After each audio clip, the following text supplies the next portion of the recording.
listening to Keep Price's Curtain Call.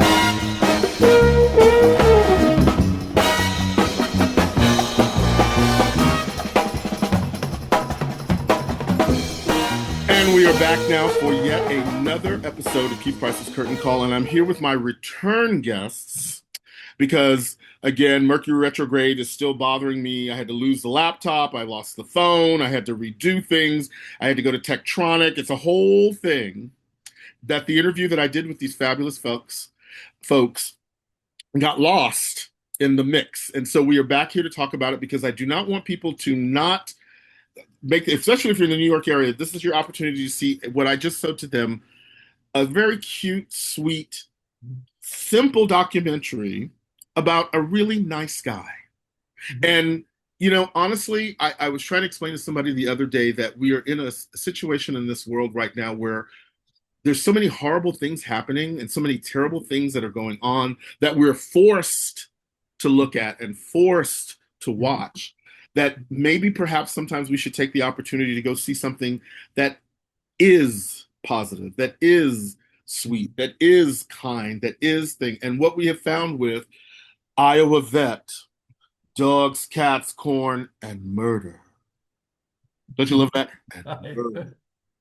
We find that Dr. Younkin, from his time working as a veterinarian in the Iowa area, and going on and being like we find out that this is a man who has just had a wonderful experience. I learned this from watching Oprah many years ago. For those people that even remember who she was and what she did, I do. We do. You know, we all three of us do with all this gray in our face. Anyway, so. But when she said that everybody has a story, everybody has a story. And what is so beautiful is that you found the story. And again, through the eyes of your husband. That's what makes it even, I think, sweeter. So, Michael, so you tell me now, of course, let's go back. Let's first start Dr. Younkin. First of all, Dr. Young, I already told you should change the name to this to Hot Daddy Iowa Vet. Dogs, Cats, Corn, and Murder. I'm just saying, if you want to change the appeal, you know. He is often, he's on the street. People think he looks like Arnold Schwarzenegger. Not everybody sees it, but people stop me and say that. At least once a week. Yeah. Well, I mean, I haven't seen you shirtless, so I can't validate less like less like Arnold shirtless, but yeah. You know, I got to be respectful. I'm supposed to act like a journalist of some sort. Anyway, so you guys, though, tell me, Dr. Younkin, so when Michael approached you and said, hey, you know, we've been together for a minute. I've been watching you, been checking you out, seeing what you do, how you do. You know, I want to put a camera and follow you and text your life. What the hell did you say to him when he said that? I said, no way. No, I'm not going to. No, I don't. And actually, he said that not too long after we met. We met 9 years ago. And I started telling him stories about the animals I would treat, the people with the animals growing up on the farm. And he said, I want to make a film. And I didn't think I would be interesting enough. I had no idea how clever he is and how interesting he made it. And so this has been actually 9 years in the making, him listening to stories, taking notes down, and then 5 years of actually filming, interviewing me, interviewing other people in my life, drone footage of my farm. And so it's been a long process, and I'm really pleased with the results. I mean, so like, again, I'm thinking now, because we're talking partnership, right? Because you're asking, well, your husband has now asked to get all up in your space like that. Not only get in your space like that, but get in your space and then expose it to the world. Yes. You, Michael, what did you see in him that made you decide you want to not only you have him to yourself, but now you're willing to share parts of him with the rest of the world? Like, but I must tell you, I really appreciate the Oprah quote, and I agree with that. I've seen Oprah twice. I worked in the TV business for many decades, and I saw Oprah twice, and boy, is she good. She is really charismatic.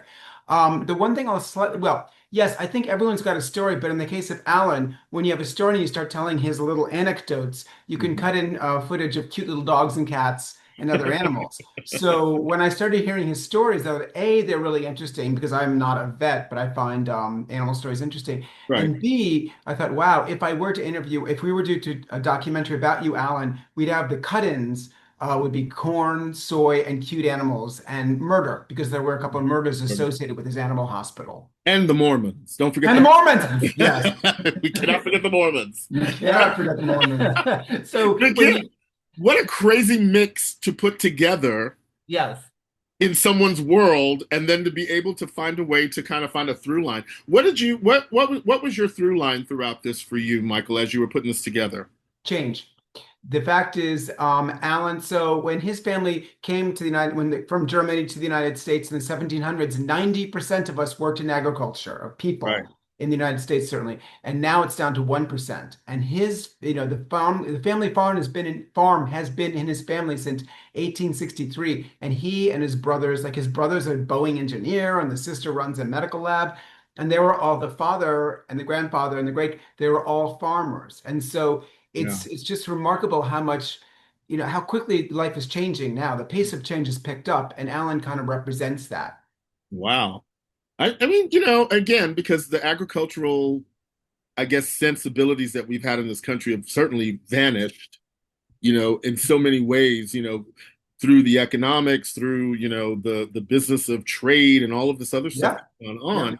And, to see that someone comes out of that system, comes out of that thing, and, again, let's not talk about the fact you just got on a dating site and found this hot man. I'm just saying, that's the jealous queen. Like, see, that's the jealous queen that's going to write the bad review. I'm just telling you right now.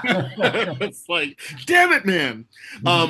But at the same time, like, I find that again, using that as part of the background is very interesting because that is a very American, you know what I'm saying? Like, that is a true American generational type thing. Yeah. Just watch over the generations to see it slowly fade. Yep.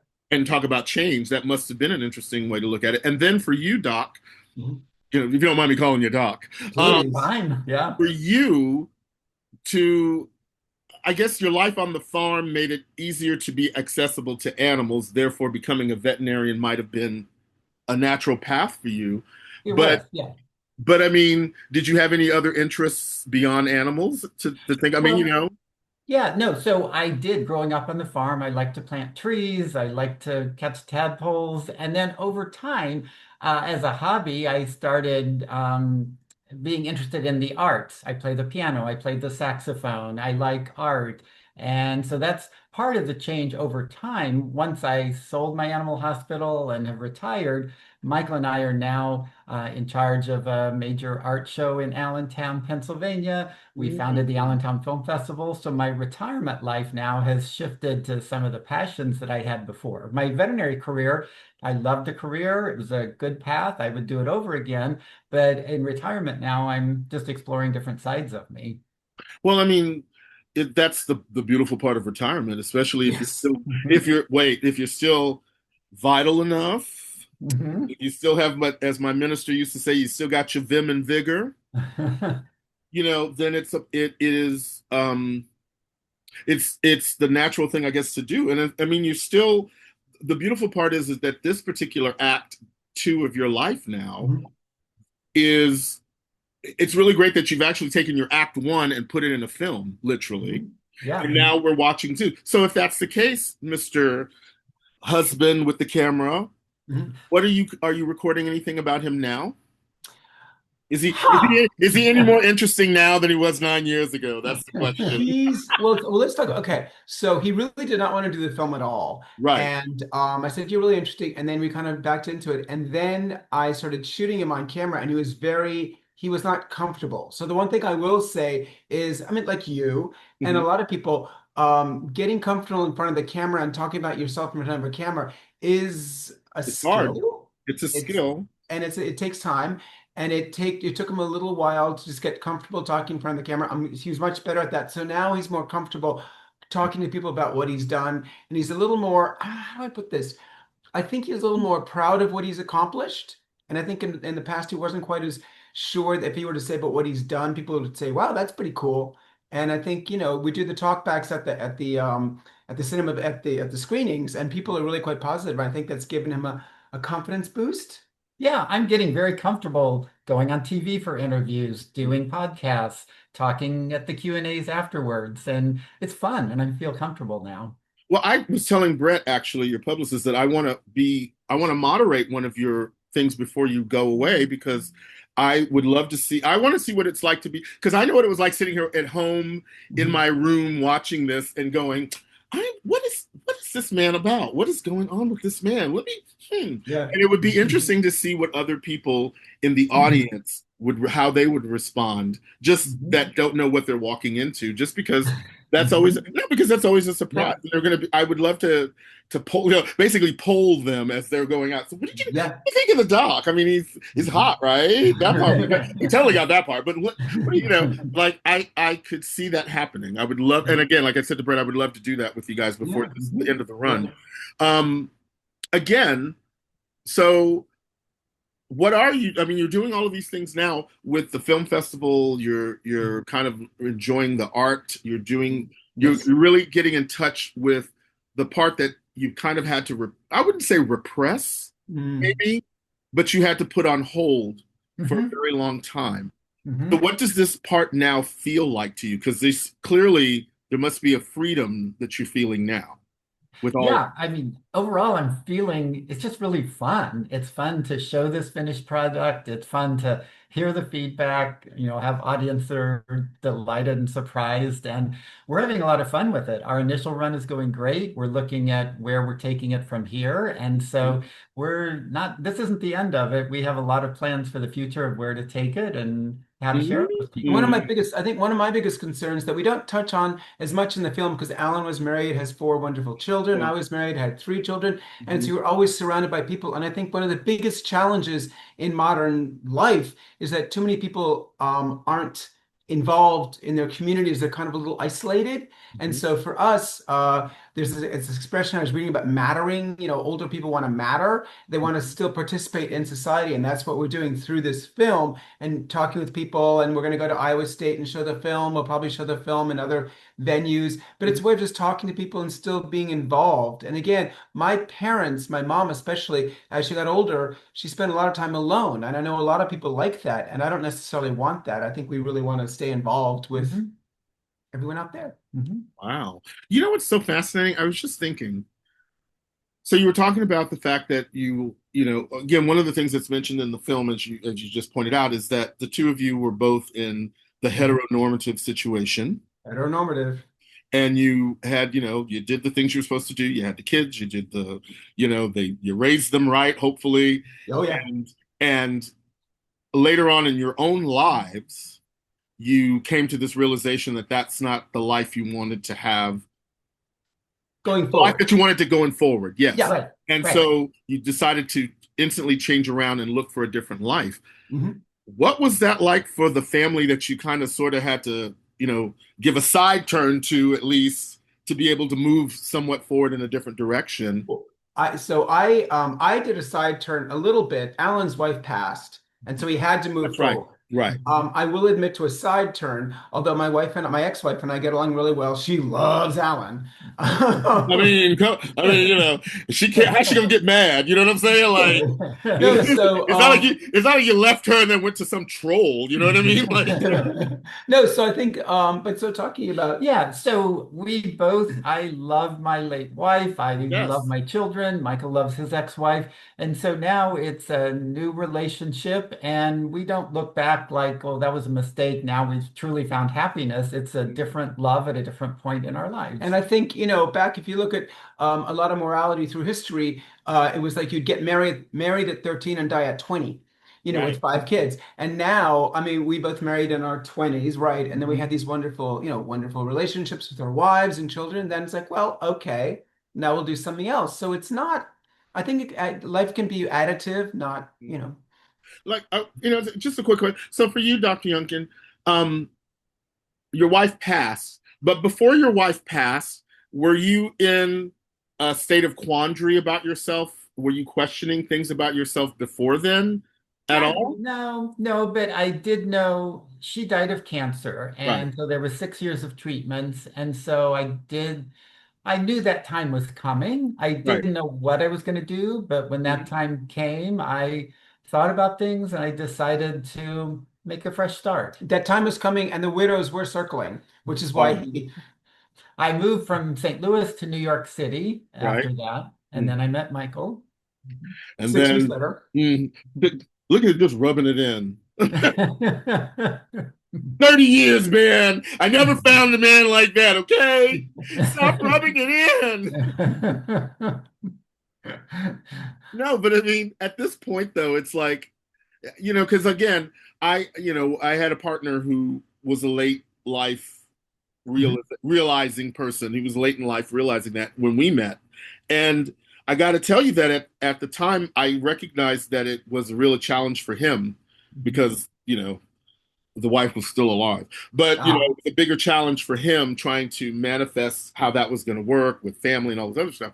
So I can only imagine what that must have been like for you. At least I assume that's what it was like for you before I realized that. But certainly for Well, let me say this though. So yes, but again, people or more out in history, people married at 13, died at 20. right. Now people die at 80 or 70 or something. And so it's not just the finding a guy thing. It's also so many marriages. They have really good marriages for 10, 15 years. They have wonderful children. And then one of the others like, you know what? Whatever. Like I Yeah. don't want to hike. I'd rather, whatever, whatever. And they'll decide to separate for different reasons and then find different ways and still be happy. So I think one of the issues is that people are just living a lot longer and taking different paths as opposed to very simple. Well, And because yeah. there's a sense of you could have time longer. Like there's no Yes, worry of the bubonic plague getting you. You know what I mean? yes, Yeah. yes. And I just want to add also, I think to your earlier question. So my kids overall, they're just very happy that I'm happy in my life. Yeah. They would Yes. not wanted to have seen me lonely and depressed at home and not getting out there and getting on with my life. And my late wife Would not urged want me that to either. get on afterwards too. So yeah. Again, like I said, if you're going to go see what I like to title "Hot," Daddy Iowa Vet, Dogs, Cats, Corn, and Murder. That's my title for it. But if you want to go, Thank if you want to you. go to Iowa Vet, Dog, Cats, Corn, Corn and and Murder, murder. you can go to that one. Yes. But I think what people will find, and that's is certainly what I have found, what I picked up from the film, and then what I picked up from having now what is our second conversation, because we Mhm. can be honest, that I was right the first time, which is this is a nice film about a nice man who's had a really interestingly nice life. And you know what? We don't see that. Well, And with the changes and things in his world, even with Yeah. those changes, he still manages to still be a nice person. And like I said to you guys last time, any person that cares for animals already seems should be seen as a decent person. So from that place, knowing that about you from there, now meeting you is not a surprise. And I guess people that will come and see Iowa Vet, Dogs, Cats, Corn, and Murder, they'll see that version. They will. And I want to add, Yes, yes, sir. it is a film about me, a nice, honest man. And Right. when Michael gets a hold of things, he's so creative and he's got some zany things in it, some fun Right. things. And overall, the reviews we've gotten both from the professional critics and the audience goers are like, wow, what a surprise. It was delightful. I had no idea what to expect, the twists and turns and wacky, unexpected things that Exactly. went on. Yeah. I'm sorry. In this normal man's life. Yeah, I Yeah. just want to say I didn't have to work hard to make him zany, but I will say this, like this podcast. See, one of the things, again, I worked in the TV business from 1985 until very recently, and with more and more competition, there is this a lot of people who produce content just have to rile you up Right. in order to they're trying to make you angry or just and I think like your podcast, Mhm. Iowa Vet, we just want to make people share with them an experience that's not aggravating. And I'm Right. proud of that. I Well, think I it's mean, a and nice story. it's overall, and that's kind of been my approach throughout this, which is I feel that there's enough negativity and stuff in the world, Exactly. and I don't need to add to that. So your podcast is, so your podcast is part of the solution as well. Oh, look at that. Oh my God. I feel so in the mix now. Come on. Yes. You're making I want to add one more thing. Yes, my darling. A number of people have commented, they'll finish watching it and they'll say, wow, I loved it. That was so fun. Time went by so fast, but I just can't figure out what genre this is. And it doesn't matter what genre it is. It's wacky and unexpected and really fun and entertaining. It's a life. It's a life. It's a life. And again, we can spend all of our time and energy worrying about the Kardashians and what are they contributing. You know what I'm saying? We're watching all of that. If you're going to pay attention to people and pay attention to what they actually can offer to the world, then this is the view that people should be taking. And so thank you guys so much for, A, coming back. Are you kidding? It's so much fun. Very fun. We're excited. And B, like I said, I'm thankful that you guys take the energy to continue to put some of this positive light out into the world. And so, right back at you. Again, Thank you. Iowa Vet, Dog, Cats, Corn, and Murder. Or you can see the uncut version. Hot Daddy, Iowa Vet, Dogs, Cats, Corn, and Murder. And we're at iowavet.net. And iowavet.net. Yeah. So for more information, go there. I'm going to run it across the screen. Thank you. If people can see this, they'll be able to go to the website. And congratulations. Thank you so much. And I hope to see you. Now we're running until when? The 18th. 18th, yes. So then we'll in the future it'll be iowavet.net. We'll figure out we're going to different places to hopefully. Well then, and in any case, I hope to get to come do one of your talkbacks. I want to moderate for you guys. It'll be fun. That'd be great. All right. Thank you guys so much and have a fabulous, fabulous time. Everybody make sure go to see Iowa Vet Dogs. I'm sorry, Iowa Vet Dogs, Cats, Corn, and Murder. Thank you. That's right. Great. Thank you.